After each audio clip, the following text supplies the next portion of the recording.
네, 무형자산은 유형자산이랑 거의 비슷한데 차이만 확인하는 식으로 공부하시면 돼요. 양이 좀 많이 적어요.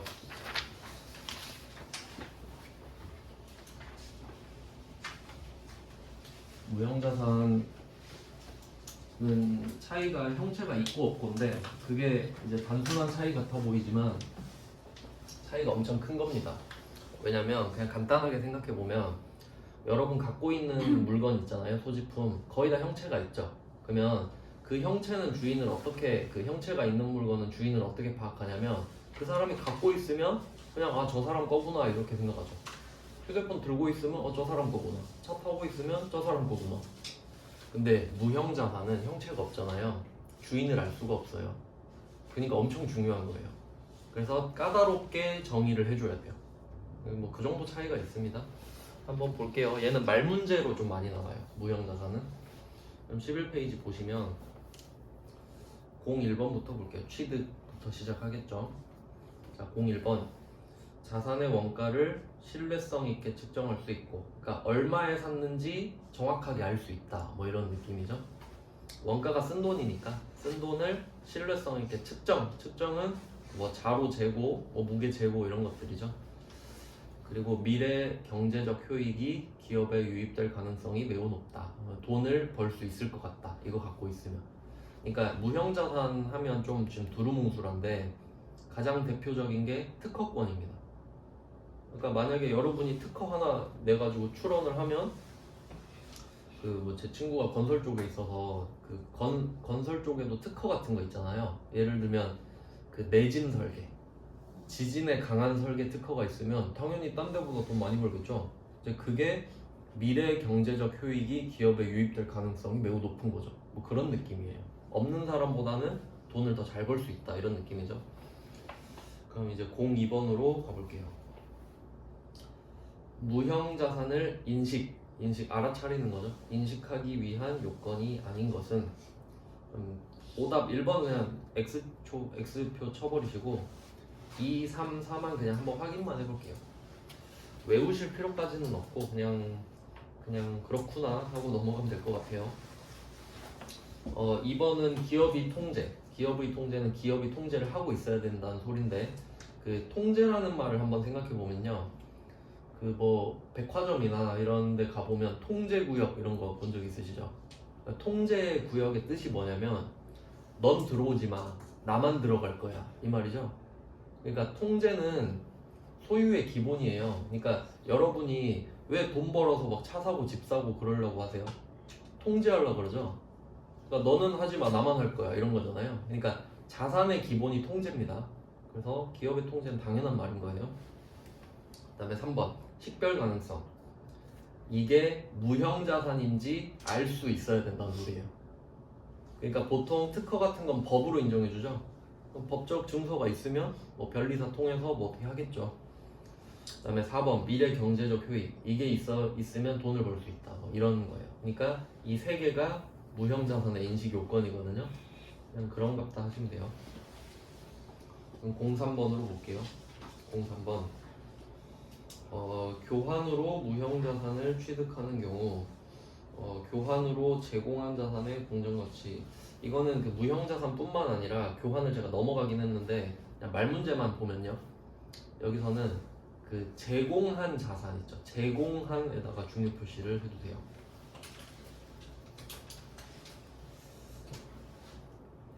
이게 조금 이건 어제 세무 2급에서 했던 건데 그냥 간단하게 좀 설명을 해드리면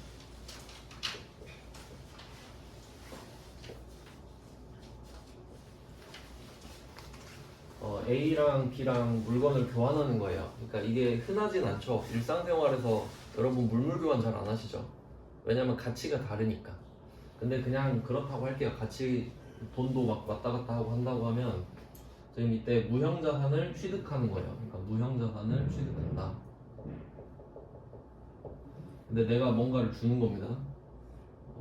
뭘 줬다고 할까? 우리는 유형자산 줬다고 해볼까요? 자, 근데 문제는 뭐냐면 이게 돈 주고 사면은 만약에 내가 이 무형자산을 지금 받는 거잖아요. 이게 나예요. A가 나예요. 그럼 무형자산을 받으면서 만약에 내가 1,000만 원을 줬다고 할게요. 그럼 장부에 뭐라 적냐? 1,000만 원. 왜냐면 1,000만 원을 줬으니까. 이게 시가가 1,000만 원이 아니어도 내가 1,000만 원을 줬으면 이건 1,000만 원이에요. 왜냐면 1,000만 원이 나간 대가로 들어왔으니까. 그러니까 돈을 주고 물건을 사면 장부 금액은 쉽단 말이에요. 취득원가. 근데 문제는 내가 유형자산을 주고 무형자산을 받았죠. 그럼 얘가 얼마냐 이거지. 알 수가 없죠. 자, 근데 예를 들어서 얘가 시가가 800이고 얘가 시가가 900이라고 할게요. 이럴 수 있겠죠. 그냥 시장에서 교환되는 금액이에요. 근데 내가 무형자산을 지금 받았잖아요. 그럼 우리가 일반적으로 이렇게 생각하는 거죠. 네가 준 게 시가가 900이니까 이거 900 이렇게 적는 게 당연해 보이죠? 근데 회계는 그렇지 않아요. 뭐라고 표시했죠? 제공한이라고 제가 말씀드렸죠? 이유가 뭐냐면 회계는 내가 준 돈이 제일 중요하다 했잖아요. 그럼 이건 어떻게 생각하면 되냐면 이거 내가 준 거 있잖아요. 이거 지금 시장 가서 팔면 얼마예요? 800이죠. 그럼 이건 현금 800으로 생각해야 돼. 팔았다고 보는 거예요. 맞죠? 이거 팔아봤자 900 못 받잖아요. 그럼 이거 800으로 현금으로 바꿨다고 할게요. 그리고 준 거예요. 그럼 이제 얘를 얼마로 할래? 이건 거지. 800이잖아. 그럼 이제 납득하시나요? 근데 이거 오답으로 어떻게 나올 것 같아요? 900으로. 900으로 뭐라고 나오겠어요? 교환으로 받은 자산의 공정가치 나오겠죠. 다 틀려요 그러면. 진짜 이거는 논리적으로 따질 수가 없기 때문에 그래서 제가 예시를 하나 드린 거예요.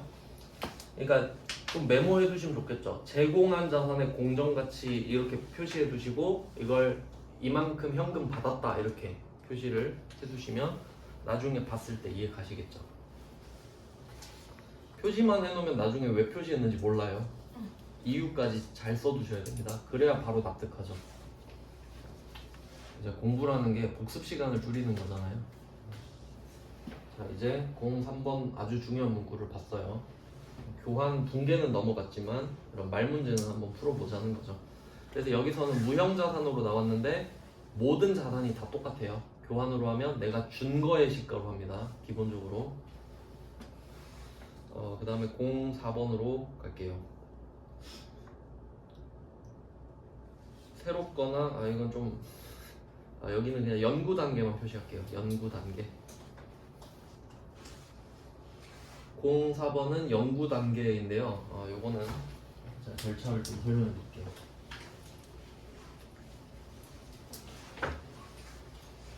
무형자산. 네, 무형자산과 유형자산의 차이 이제 또 결정적인 차이가 뭐냐면 유형자산 같은 경우는 기업이 사서 써요. 일반적으로. 그러니까 예를 들어 삼성전자가 반도체 만들잖아요. 그럼 반도체 만들 때 기계 필요하죠. 근데 그 기계를 자기가 만들어 쓰진 않죠. 그러니까 유형자산은 보통 사서 쓴단 말이죠. 건물도 사서 쓰고 땅도 사서 쓰고 그렇죠. 차도 사서 쓰잖아요. 근데 무형자산은 삼성전자가 자기가 만들 수 있어요. 특허 자기가 개발하죠. 삼성 특허 엄청 많잖아요. 삼성은 연구소가 아예 따로 있죠. 그 석박사 가둬놓고 특허 만들어 이러잖아요. 그래서 무형자산은 제조가 가능한 겁니다. 그래서 그때 자가 제조를 하면 연구 단계를 거치고 연구 단계가 끝나면 개발 단계를 거치게 돼요. 연구 개발은 들어보셨죠? 연구 개발. 보통 이걸 줄여서 영어로 R&D라고 하잖아요. Research and Development 해서 연구 개발. 그럼 일반적으로 단계가 연구를 거치고 연구가 끝나면 개발이에요. 이 말은 반대로 말하면 연구는 했는데 연구가 실패하면 개발로 못 넘어가는 경우도 있다는 거예요. 그러니까 연구가 완벽하게 끝나야 개발로 넘어갈 수 있습니다. 근데 그 연구랑 개발의 정의가 뭐냐를 써놓은 건데 04번이 뭐 연구 단계 어쩌고 저쩌고 하잖아요. 저도 못 외워요 이거. 전 그냥 버릴 거예요. 시험 문제 나오면 그냥 정의는 이런 거구나. 그러니까 뭐 보면은 뭐 여러 가지 대체안을 찾는다 이렇게 돼 있어요. 저도 모르겠네요. 그럼 05번으로 갈게요. 연구 단계는 그런 거라고 하고요. 05번을 보시면 프로젝트의 연구 단계에서는 미래 경제적 효익을 창출할 무형자산이 존재한다는 걸 입증할 수 없다. 이 정도는 좀 이해하셔야 돼요. 그러니까 연구가 끝나야 개발로 간다는 소리는 연구 때 들어가는 돈들 있잖아요. 이건 그냥 비용 처리하겠다는 소리예요. 그러니까 뭐 그냥 연구하다가 빠그러질 수도 있잖아요. 그러니까 연구할 때 쓴 돈은 일단 비용 처리하세요 그 말이거든요. 여기까지는 그렇게 어렵지는 않죠. 그러니까 확실히 어떻게 될지 모르니까 그냥 쓴 돈은 비용 처리해라 이렇게 되는 겁니다. 그래서 05번에 하는 말이 연구 단계에서 쓴 돈은 그냥 비용으로 인식한다 이거잖아요. 그러니까 연구 단계 비용 이것만 표시하세요. 연구 단계는 비용이다. 그 키워드 따놓고 문제 나오면 이것만 딱 찾아서 답 찾는 거죠. 그러니까 혹시 연구 단계 했는데 자산으로 인식한다면 틀렸단 소리예요. 연구 단계는 그냥 비용이구나. 왜냐면 확실한 게 없으니까. 그 다음에 06번 보시면 두 번째 줄에 개발 단계만 표시하세요. 개발 단계. 그러니까 04번이 연구 단계고 06번이 개발 단계거든요. 그러니까 대충 보면 그게 그거죠. 이거 할 시간에 딴 거 공부하는 게 낫죠? 알아서 뭐합니까 이런 거. 근데 그냥 있어서 넣어봤어요. 그 다음에 07번 가볼게요. 07번 이거 중요합니다. 이 정도는 아셔야 돼요. 자, 07번은 무형자산을 창출하기 위한 내부 프로젝트 우리가 직접 만드는 거예요. 연구소에서 연구 단계인지 개발 단계인지 모르겠대. 근데 이게 사실적인 거죠. 아니, 어떻게 딱 무 자르듯이 자 지금부터는 개발이야 이러겠어요. 애매하죠. 그러면 그렇게 애매한 것들은 이제 회계가 보수적이잖아요. 그러니까 좀 더 디테일하게 먼저 나눠놓고 설명드릴게요. 연구 단계는 다 비용입니다. 근데 개발 단계 들어가잖아요. 근데 막 그런 말 들어보신 적 있을 거예요. 뉴스에서 제약회사가 무슨 신약을 개발했는데 임상실험 3단계에 돌입했다. 이제 잘은 모르는데 임상 3단계면 이제 사람한테 실험하거나 그런가? 동물한테 하든가? 하여튼 그럼 거의 다 된 거거든요. 그러면 대충 선을 잡아놔요. 그 선을 넘어가면 그때부터는 자산으로 봐요. 그때부터는 아 이거 각 나왔다. 이거 신제품 각이다. 이렇게 나오는 거거든요. 그래서 개발 단계 중에서도 어떤 선을 넘어가면 그땐 자산 인정해줘요. 그때부터 쓴 돈은 네가 회수 가능하겠구나. 근데 개발 들어가도 임상 1단계 막 이제 쥐한테 약 놓고 그런 거는 빠그라질 수도 있잖아요. 그러니까 거기까지도 비용이에요. 그러니까 이렇게 돼요. 그림으로 치면. 그러니까 연구는 볼 것도 없이 다 비용. 근데 개발은 따져봐야 돼. 자산이냐 아니냐. 근데 그걸 시험에서 뭐 임상 몇 단계 이렇게 주진 않고 이렇게 말해요. 자산 인식 요건을 충족했다. 그럼 충족한 거겠죠. 근데 안 했다 그러면 비용이란 소리겠죠. 자, 근데 이렇게 돼 있는데 내가 지금 돈을 썼는데 연구인지 개발인지 모르겠어요. 그럼 당연히 비용 처리하겠죠. 자산이 아니면 비용일 거니까. 그러니까 모르겠으면 연구 단계에서 발생한 것으로 본다, 맞죠? 그리고 여기다가 비용 처리한다 이렇게 써놓으시면 되는 거죠. 연구 단계에서 발생한 건 다 비용 처리하기로 했잖아요. 그러니까 이렇게 살짝 돌려서 말한다고요. 그러니까 답을 이 말 대신에 비용 처리로 한다 해도 맞는 말이죠. 이 정도 말 문제 정도는 맞출 수 있어야 됩니다. 그리고 이제 또 특이한 게 지금 이런 식으로 이런 좀 흐름은 아시겠죠? 그러니까 이거 가지고 좀 시험을 잘 내거든요.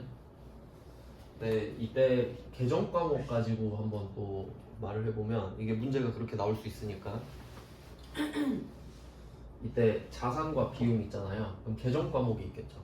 그럼 이때 자산이 이름이 좀 특이한 게 개발비예요. 개발비. 근데 왜 특이하냐면 이름이 개발비잖아요. 근데 보통 우리가 개정 과목 봤을 때 막 여비교통비, 뭐 기업 업무 추진비 이런 것들 다 비용이죠. 비로 끝나잖아요. 근데 얘는 자산이잖아요. 이게 특이하잖아요. 그래서 비로 끝나지만 비로 끝나는 것 중에 유일하게 자산이에요. 얘가. 그럼 왜 갑자기 너는 자산이니? 라고 이 사실을 알려면 이 흐름을 알아야 되는 거죠. 개발에 성공했기 때문에 개발비고 성공해야만 자산이 되잖아요. 그러니까 이렇게 세트가 됩니다. 자, 그러면 앞에 있는 비용, 얘네들도 이름이 있을 거 아니에요. 얘도 B로 끝나요. 얘 이름이 경상연구개발비예요.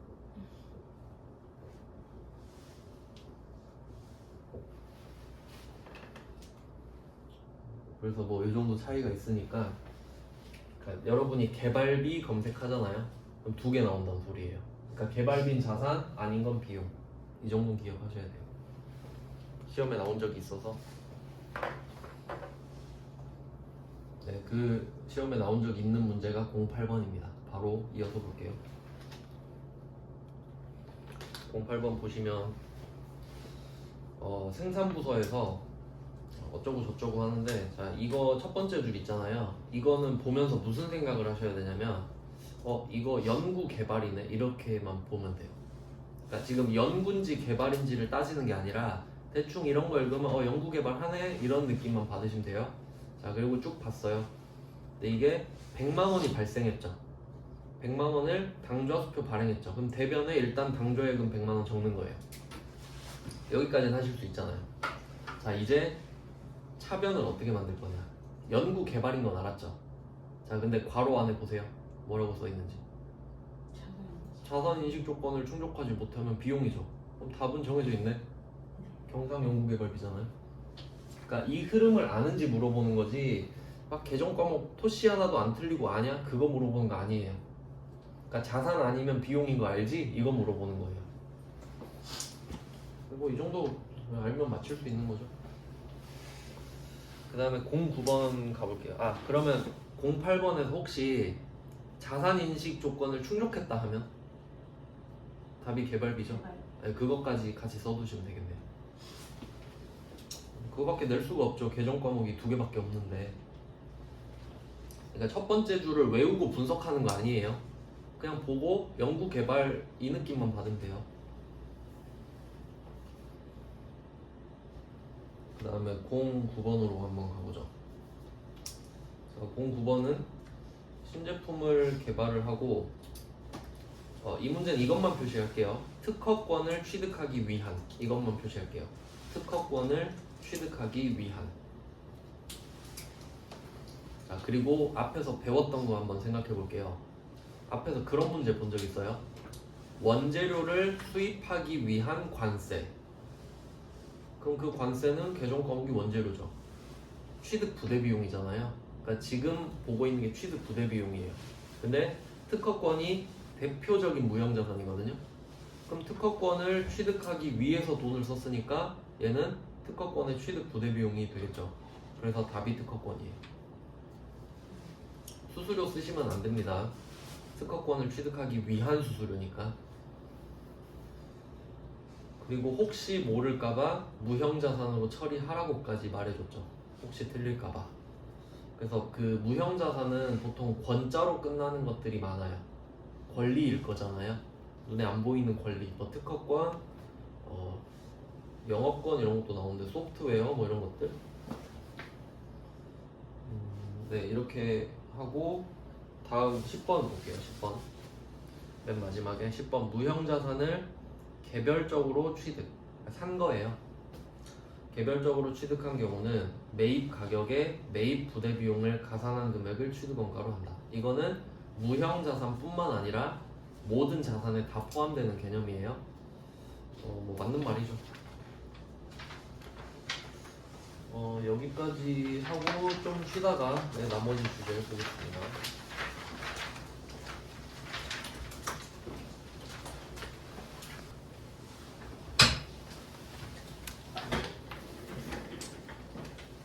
무형자산 취득을 받고 이제 상각으로 넘어갑니다.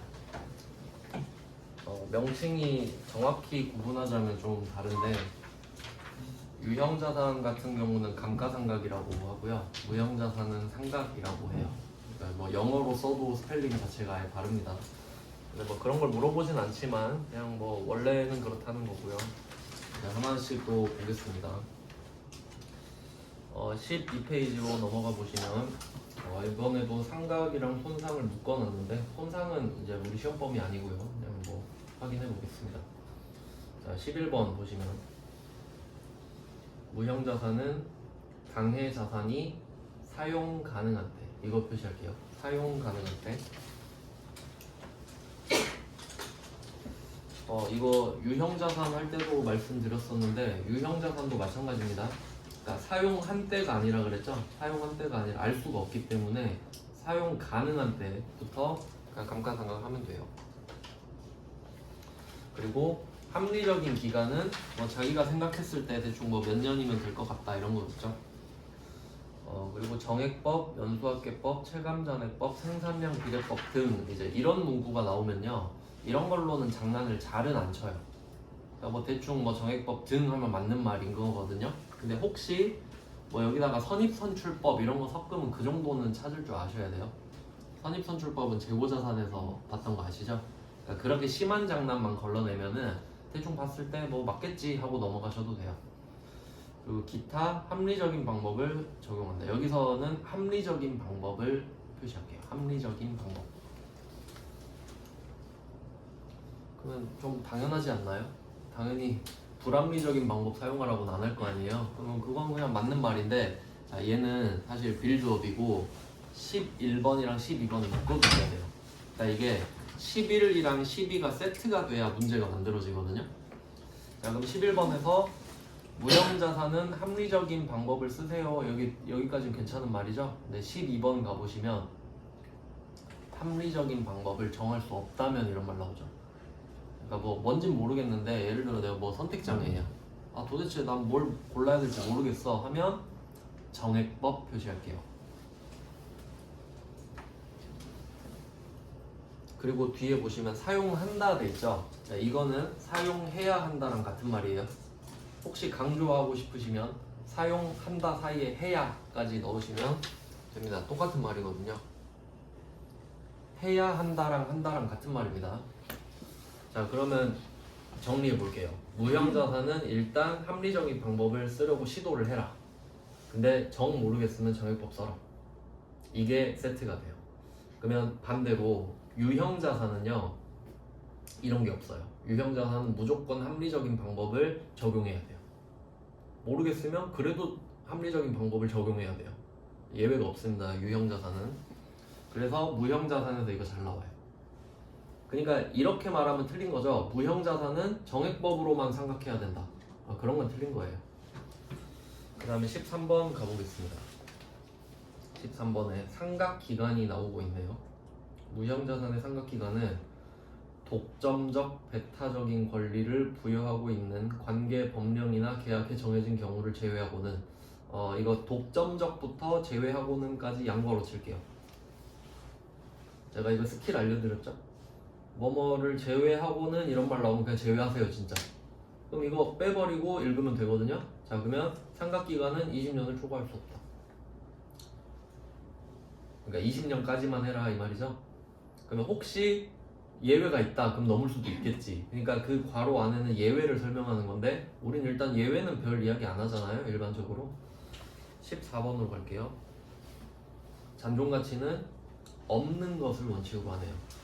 그러니까 정확히 말하면 0이 아니라 없는 것인데, 이유를 생각해 볼까요? 무형자산은 형체가 없죠. 그러니까 당연히 잔존가치도 없죠. 근데 유형자산은 형체가 있으니까 잔존가치가 있을 수도 있죠. 뭐 그런 느낌이에요. 그 다음에 15번 무형자산의 상각 대상 금액은 보통은 취득원가 정도로 생각하시면 돼요.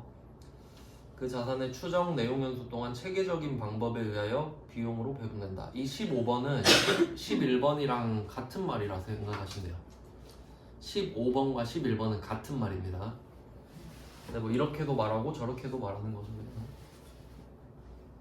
그러니까 그 감가상각, 상각 이거를 한마디로 요약하면 원가를 비용으로 배분한다 뭐 이렇게 말을 많이 하거든요. 그러니까 원가가 쓴 돈이잖아요. 그걸 대충 뭐 해마다 비용으로 배분하는 거니까. 16번으로 갈게요. 제조와 관련된 무형자산이라고 말을 하는데, 그러니까 무형자산이 판매와 관련될 수도 있고 제조와 관련될 수도 있죠. 근데 여기서 제조와 관련된 무형자산은 약간 이런 거예요. 그러니까 삼성이 특허를 냈는데 갤럭시 제조에 대해서 획기적인 방법을 특허를 낸 거예요. 그럼 당연히 그 무형자산을 상각할 때 그게 갤럭시 가격으로 들어가겠죠. 그 말입니다. 그러니까 기술 개발할 때 돈 많이 썼으면 여러분은 그 갤럭시를 비싸게 사야 된다는 소리죠. 당연한 말입니다. 그 다음 17번 무형자산의 공정가치 또는 회수 가능액이 증가하더라도, 공정가치는 시가죠. 그리고 회수 가능액도 약간 비슷한 느낌이긴 한데 순공정가치 정도로 봐야 되나? 근데 여기서도 양괄호 할게요. 공정가치부터 증가하더라도까지 양괄호 칠게요. 그리고 딱 보면 느낌이 여기가 예외인 거예요. 그리고 얘를 제끼고 보면 무형자산의 상각은 원가에 기초한다. 당연히 내가 사온 가격이 제일 중요하겠죠. 쓴 돈 사온 가격. 그 다음에 18번 내용 연수가 비한정. 자, 여기서 비한정을 생각해 보면은 비한정은 무한이 아닙니다. 그냥 몇 년인지 모르겠다 이런 거예요. 아시겠죠? 무한이 아닙니다. 그러면 그냥 한정되지 않았다 이런 느낌인데, 자, 여기서 포인트는 상각하지 않는다라고 되어 있죠. 그럼 한번 생각해 볼게요. 이거 나오면 좀 틀릴 수 있는데 맞는 말이거든요.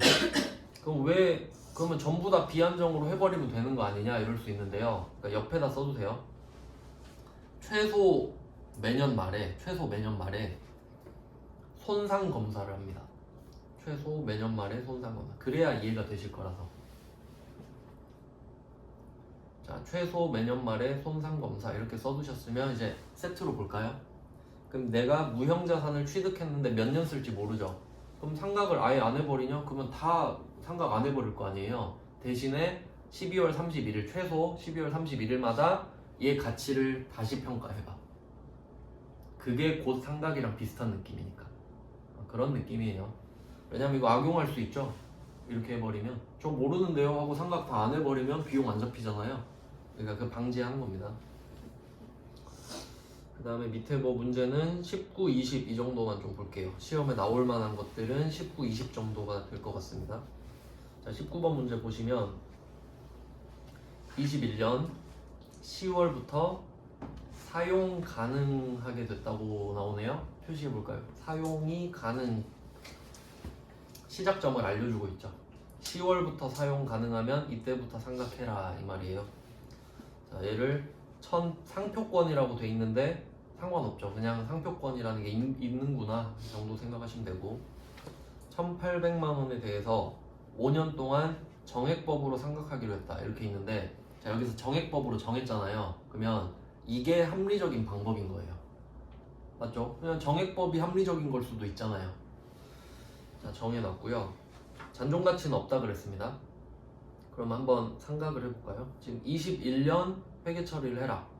밑에 바로 답 보시면 제가 공식 써놨죠. 1800에서 0을 뺍니다. 이유는 잔존가치가 없기 때문이죠. 그냥 안 적어도 되는데 그냥 일부러 적은 거예요. 잔존가치가 없다는 걸 강조하려고. 그리고 5로 나누죠. 정액법이니까 N빵 쳐야죠. 근데 10월부터 썼죠. 10, 11, 12 12분의 3 이렇게 답이 90만 원입니다. 그래서 얘도 답 보시면 결산자료 입력이라고 써있죠? 자동 결산인데 숫자만 구하시면 되는 거예요. 숫자만 구해서 적어놓으면 됩니다. 이게 가장 기본적인 문제고 20번이 조금 심화해요. 여기까지만 대비하시면 될 것 같습니다. 20번 문제 보시면 18년 12월 31일에 결산 마감 전 영업권이라고 되어 있습니다. 영업권은 이따가 좀 추가 설명해 드릴게요. 영업권이라는 게 또 있는데 잔액이 1200이 돼요. 여기서 포인트는 잔액이죠. 1200에 샀다는 게 아닙니다. 그냥 잔액이에요. 남아있는 게 그러면 이 말은 상각 후 금액이라는 거죠. 지금 뭐 그냥 그럴 수 있겠죠. 근데 이 영업권은 18년 12월 30일에 취득했다. 이거 말장난입니다. 그러면 다시 분석해 볼게요. 지금 18년 12월 31일이죠. 이건 그림으로 한번 그려볼게요. 출제자가 좀 무슨 생각을 했는지 모르겠는데 가능은 하지만 왜 이런 문제를 냈는지는. 자, 이게 2018년인데요 12월 31일 지금 마지막 날이거든요. 오늘이거든요. 근데 지금 잔액이 1200 남았대요. 그럼 우리는 얼마에 샀는지 파악을 하고 상각비를 얼마인지 찾아서 빼서 잔액을 구해야 되는 거죠. 근데 언제 샀나 보니까 어제 샀어요. 어제 샀어, 어제. 그럼 이건 무슨 말이에요? 이 잔액이 취득원가란 소리죠. 어제 1200에 샀으니까 하루 동안 뭘 했겠어요? 아무것도 안 했겠죠. 그러니까 이거 말장난 친 거 맞죠? 그러니까 아 이거 1200이 취득원가구나 이걸 알고 있니? 라고 물어보는 거예요. 자, 파악 완료했죠? 그럼 얘는 1200에 산 거예요. 돌려 말하고 있죠. 그러면 이틀 쓴 거네요. 어제 오늘 끝났죠? 자 근데 이틀 써도 한 달 쓴 거죠. 그러니까 삼각비는 밑에 공식 보시면 1200 빼기 0 나누기 5 곱하기 12분의 1 12분의 1이 들어가야 돼요. 이틀 써도 한 달 쓴 걸로 봐야 되니까. 그러니까 그냥 좀 장난친 문제지만 알고 있으면 쉽게 풀 수 있고요. 그리고 그 문제 두 번째 줄에 보시면 균등상각이라는 말 있잖아요. 그러니까 균등 자체가 정액법을 말하는 거예요. 그러니까 매월 똑같이 하려면 정액법밖에 없잖아요. 그래서 조금 이제 난도를 높인 문제가 20번이기 때문에 19, 20 정도만 대비하시면 될 것 같고요. 그 밑에는 좀 지역적인 내용이라 그냥 심심하면 보시고 아니면 말고 그렇게 중요한 주제는 아니고요. 13페이지에는 말 문제를 좀 몇 개 볼 겁니다. 13페이지에는 24번 이걸 한번 볼게요. 24번 이거 시험에 진짜 잘 나옵니다. 이거 중요 표시 할게요. 그리고 설명을 좀 해드리겠습니다. 24번 문제는 기업회계 기준에서는 사업 결합 등 이렇게 나오면 이런 등 붙은 건 별로 안 중요한 겁니다. 그냥 외부에서 취득한 영업권. 자 여기서 외부에서 취득 표시할게요. 자 외부에서 취득한 영업권을 인정하고 내부에서 창출된 영업권은 인정하지 않는다. 둘 다 잘 나옵니다. 외부에서 취득한 영업권을 인정한다. 이것도 잘 나오고 내부에서 창출된 영업권 인정하지 않는다. 이것도 잘 나옵니다. 그럼 이게 뭔지를 알아야겠죠. 영업권이 뭔지를 알아야. 그러면 내부에서 창출은 뭐냐면 아까 우리 배웠던 연구 개발 있죠. 내부에서 창출은 연구 개발밖에 없어요. 그 말고는 뭐 얻을 방법이 없지 않습니까? 자 그럼 영업권이 뭔지 생각해보면 영업권은 그냥 딱 쉬운 거 한마디로 딱 바꾸면 P입니다. 혹시 아파트 청약 요새는 좀 열기가 많이 줄었죠. 좀 하락세죠 요새. 옛날에 엄청 부동산 붐 불었을 때 저기 무등산 자이 아세요? 무등산 자이가 분양되자마자 P가 1억 붙었습니다. 당첨만 되면 1억 번 거예요 그냥. 그러면 그때 P가 붙었다 이런 말 들어보셨죠? 그때 그 P가 프리미엄이거든요. 내가 그거 사고 싶으면 프리미엄 주고 사야지 뭐 그런 느낌이에요. 그러면 만약에 내가 그 분양가 4억짜리 아파트가 있는데 이거 당첨되면 좋았겠는데 안 됐어요. 근데 내가 여기를 사고 싶어요. 근데 보니까 P가 1억이 붙었대. 근데 난 여기가 너무 좋아요. 이 위치가. 근데 이거 사고 싶으면 얼마 주고 사야 돼요? 5억 주고 사야죠. 그러면 이 1억을 영업권이라고 불러요. 영업할 때 필요하다 뭐 이런 느낌이에요. 그러니까 이런 느낌도 있고 그리고 그 상가 같은 거 들어갈 때 보면요. 내가 만약에 뭐 가게를 차리고 싶잖아요. 근데 어디 들어가려고 하는데 거기 목이 너무 좋아. 막 사거리에 있는 거예요. 그러면 그 사람이 뭐라 그러냐면 아 여기 바닥 권리금이 좀 센데 막 그런 말 해요. 그러면 그 점포 가격 말고 있죠. 점포 가격 말고 따로 권리금을 달라 그래. 여기 장사 잘 되니까. 그런 게 영업권이지. 왜냐면 물건 가격 외로 따로 주는 거 있죠. 그러니까 그런 게 영업권이거든요.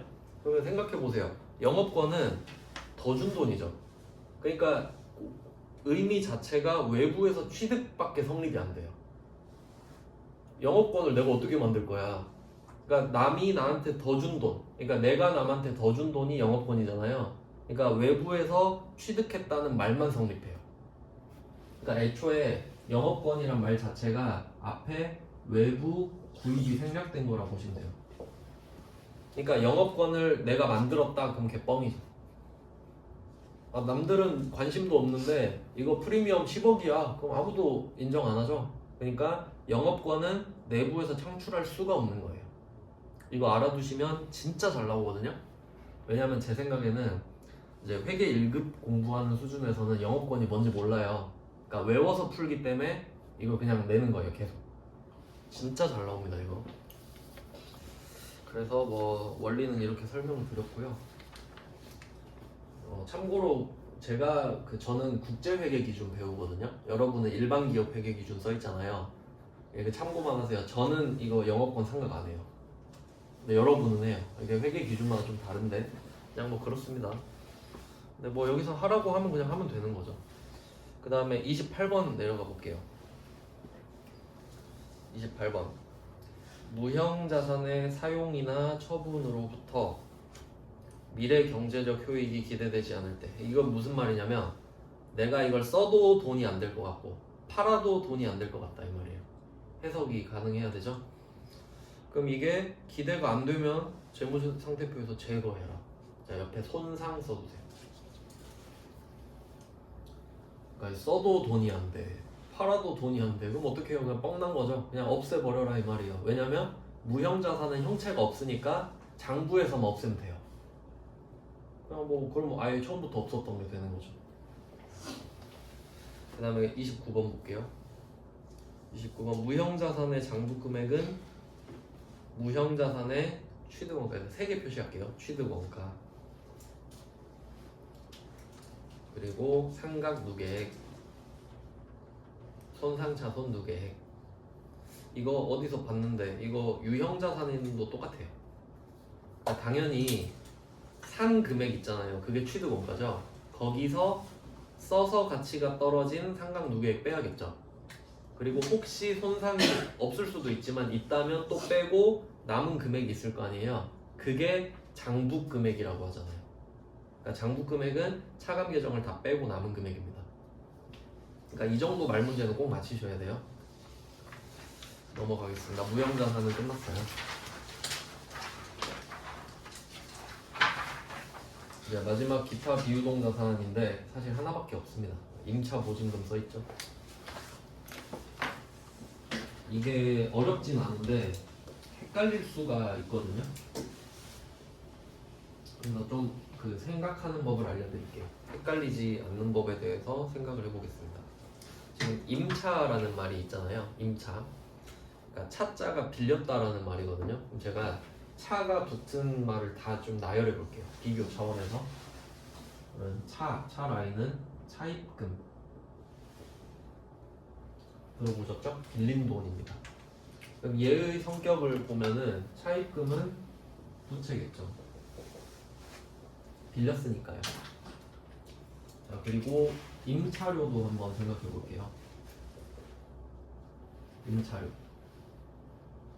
이건 이제 일상생활에서 알아두시면 도움이 되는 것들이에요. 왜냐면 회사 생활하거나 일상생활 할 때 이 단어를 찾는데 시간이 오래 걸리면 좀 불편해지죠. 빨리빨리 하면 당연히 그 실력이 되는 거고요. 임차료는 내가 무언가를 빌렸다라는 소리겠죠. 이것도 차입금은 돈을 빌린 거고 임차는 무언가를 빌린 건데 거기에 대한 요금이죠. 그러니까 이 임차료는 비용이겠죠. 빌리는데 요금이 들면 받는 건 아닐 거 아니에요. 그러니까 아 이건 비용이구나. 빌렸다라는 느낌을 받으셔야 돼요. 자, 여기까지는 좀 라인이 비슷하죠. 내가 빌린 거고 돈 줘야 되고. 자, 이제 마지막 끝판왕이 임차 보증금이거든요. 이게 좀 헷갈려요.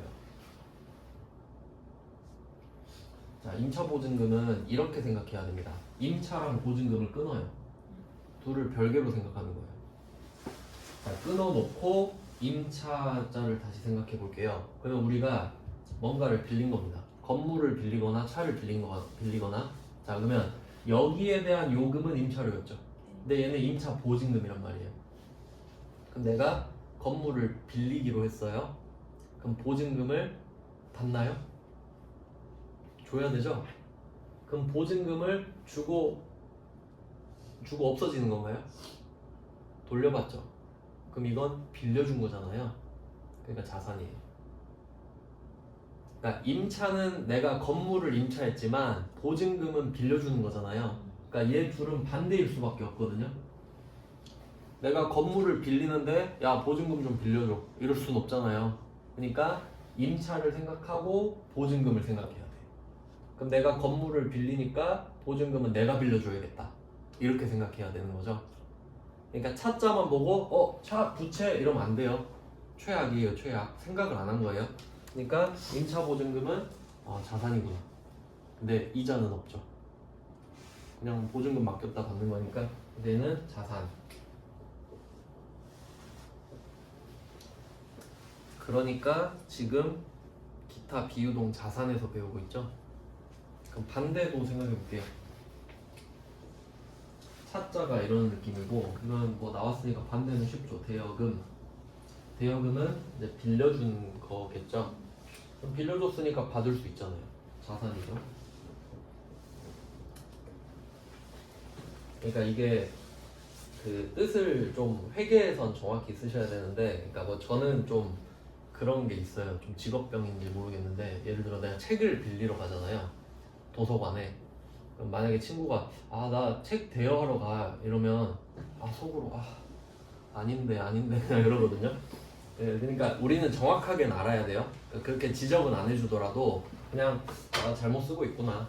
대여는 내가 빌려주는 건데 는 알아야 된다는 거예요. 회계에서는.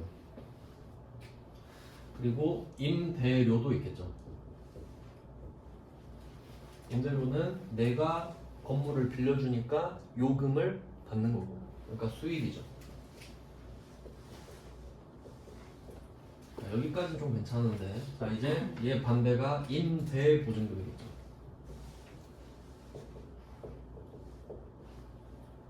그러니까 처음에는 이렇게 생각하는 연습을 많이 하셔야 돼요. 그러면 진짜 빨라져요. 나중에 당연하게 생각이 들겠죠 이제.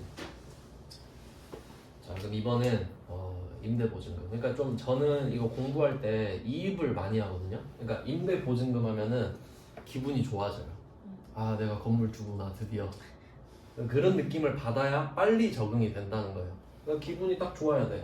내가 임대를 해주고 있구나. 그럼 보증금은 받았다가 돌려줘야겠군. 이래야 빨리 적응이 된다고요. 그럼 얘는 부채겠죠. 이런 식으로 정리가 돼야 합니다.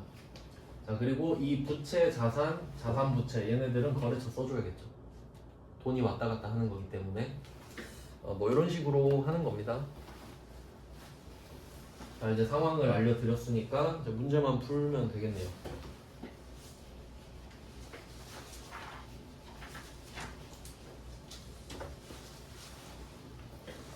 자, 세 문제 있습니다. 세 문제. 01번부터 볼게요. 사무실로 사용하기 위해서 센타프라자와 임대차 계약을 체결했다. 이게 아주 좋은 문제입니다. 그러니까 지금 상황 보면은 임대차 계약만 체결했다고 하면 내가 임대인인지 임차인인지 모르죠. 이런 게 좋은 문제예요. 그럼 뭘로 알 수 있냐? 두 가지 힌트가 있거든요. 첫 번째, 사무실로 사용할 거다. 그럼 빌려야겠죠. 두 번째 힌트, 당좌표를 줬다. 돈 줬잖아요. 그러니까 이런 자잘한 힌트로 찾는 연습을 많이 하셔야 되는 거예요. 그러니까 문제를 푼다고 생각하는 게 아니라 상황 판단력을 기르는 겁니다. 그러니까 실제 상황에서 누군가 이 말을 했을 때 내가 빨리 파악할 수 있는가, 그런 게 실력인 거잖아요. 그러면 우리가 이런 문제를 풀 때는 가장 쉬운 게 현금이 들어왔나 나갔나거든요. 그러면 대변에 당좌예금을 먼저 쓸게요. 확실한 것부터. 당좌표 발행하면 당좌예금 2,000 차감.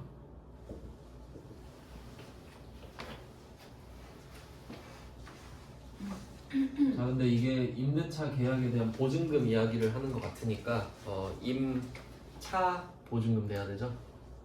건물을 빌렸으니까 보증금은 맡깁니다. 그러니까 건물은 임차했잖아요. 그러니까 이게 은근 헷갈린다니까요. 보증금을 빌려주고 있네? 임대보증금 이러면 안 돼요. 건물을 빌리고 있다. 그래서 임차 보증금입니다.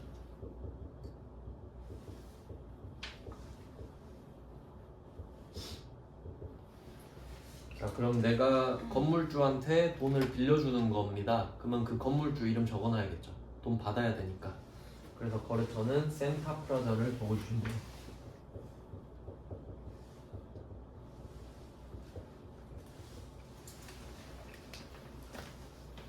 적어놓고 얘는 뭐 참고로 자산이다 이렇게 알아두시면 되겠죠. 임대보증금, 임차보증금 많이 헷갈리십니다.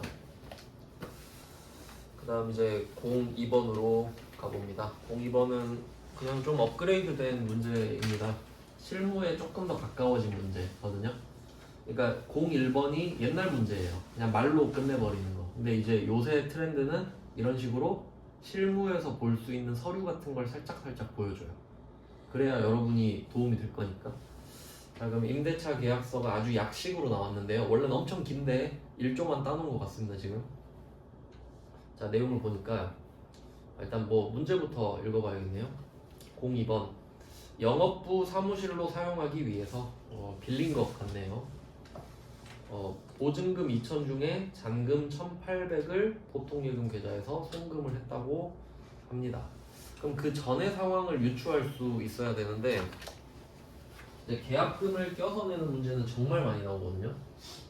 근데 얘는 이제 어떻게 생각할 수 있냐면 2천만 원 중에 잔금 1,800만 원만 지금 준 거잖아요. 그러면 오늘 그 계약을 하기 전에 200을 줬었단 소리죠. 그러니까 그 전에 뭘로 줬는지 모르겠지만 선급금 200 이런 회계 처리를 했었겠죠. 보통 예금으로 줬다고 하겠습니다.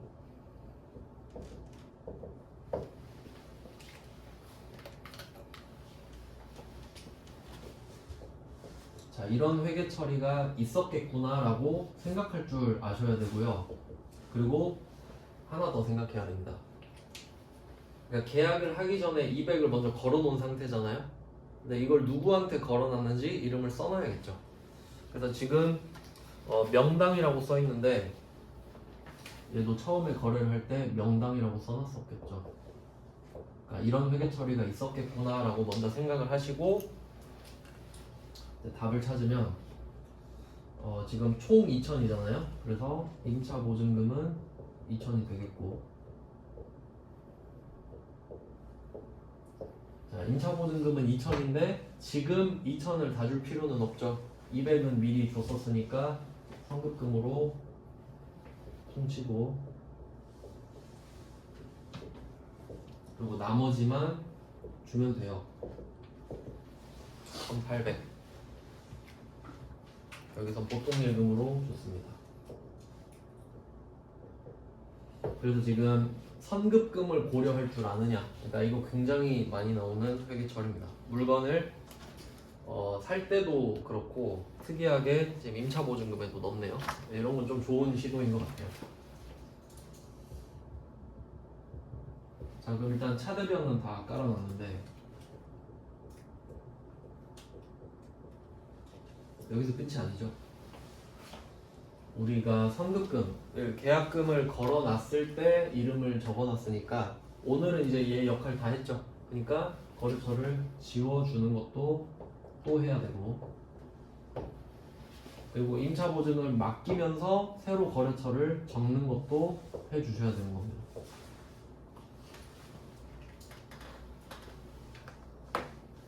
그리고 지금 이 거래들은요, 그 계약금을 주고 이제 오늘 계약을 하는 것까지 이 회계 처리는 또 생각을 해보면 그냥 보증금을 주고받는 거잖아요. 그럼 이거는 매입 매출이 아니기 때문에 부가가치세도 없고 일반 전표에 적는 거거든요. 일반 전표에 적는 거래는 거래처를 적어야 하는 것만 거래처를 적습니다. 자, 이렇게 해서 2번이 조금 현실감 있는 문제라고 생각을 해요. 그러니까 그렇게 어렵지도 않고 그냥 딱 적당한 수준의 괜찮은 문제고요. 이제 난도가 좀 올라가면 03번 같은 문제가 나와요. 03번 한번 보시면 미지급금으로 계상되어 있는 공장임차료, 이건 3개 표시할 건데, 자, 첫 번째는 미지급금 표시해 볼게요. 미지급금. 그리고 두 번째는 공장임차료, 세 번째가 보증금입니다. 이 3개가 다 나오는데 상황 생각해 볼게요. 그럼 얘는 이거 보증금 준 거부터 한번 생각을 해보면 되겠네. 이게 엄청난 독해 문제인데요. 문제는 짧은데 그럼 어떻게 이 문제 해석하냐면 지금 공장 임차료라는 말 나왔죠. 그럼 우리가 임차인이란 거 알아야 돼요. 내가 공장을 빌려 쓰고 있구나. 월세가 지금 내야 되는 상황이구나. 근데 미지급금으로 계상되어 있는 공장 임차료 이렇게 써 있죠.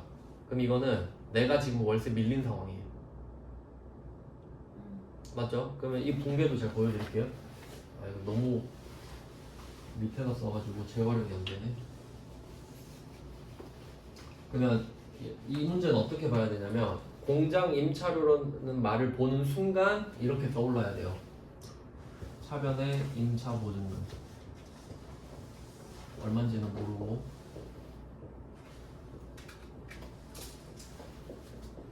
이거는 당연히 깔려 있겠죠. 왜냐면 보증금 이야기를 했잖아요. 그러니까 얼마인지 모르지만 처음에 내가 임대차 계약을 할 때 보증금을 맡겨놨구나 라는 걸 알 수 있어야 돼요. 상황 판단하는 거예요. 보증금 얘기를 했으니까. 그 다음에 미지급금으로 계상된 공장 임차료죠. 그러니까 얘는 500번 임차료 비용이겠죠. 월세.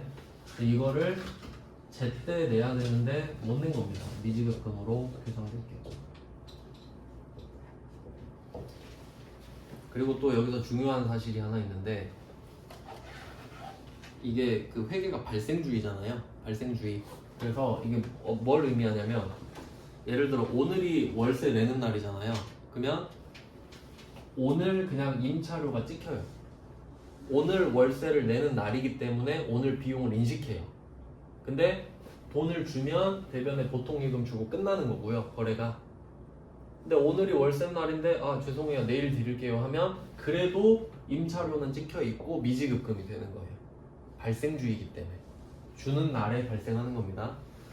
그러니까 이게 지금 그날에 이렇게 회계 처리가 돼 있던 거죠. 그럼 거래처까지 한번 보면은 이게 공장부동산이라 돼 있잖아요.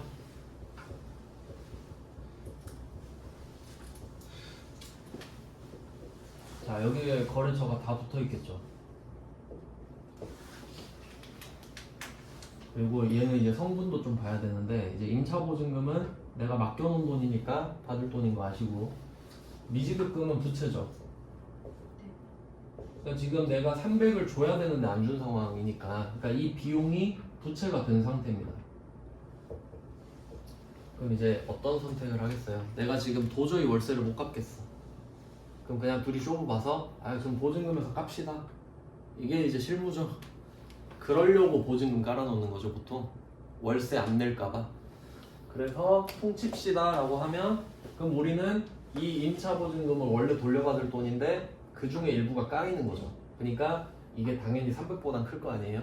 이게 없어지겠죠. 300만큼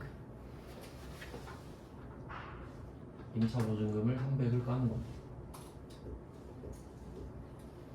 근데 자산이 줄어요. 그리고 부채를 없애는 거죠.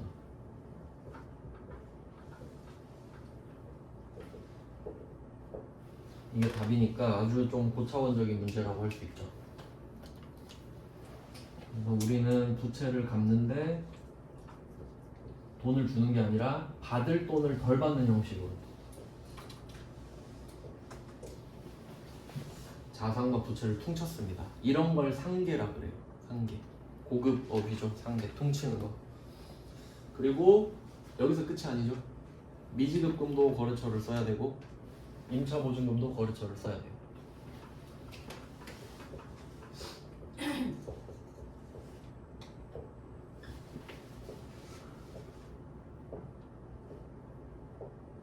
아주 좋은 문제입니다. 근데 요즘 트렌드는 이렇게 어려운 문제는 잘 안 내요. 그래서 제 생각에는 현실감 있는 문제는 2번, 02번 정도가 조금 현실감 있고 03번은 그냥 좀 상황 판단용으로 풀어보시는 문제. 그 다음은 04번을 보시면 04번은 똑같아요.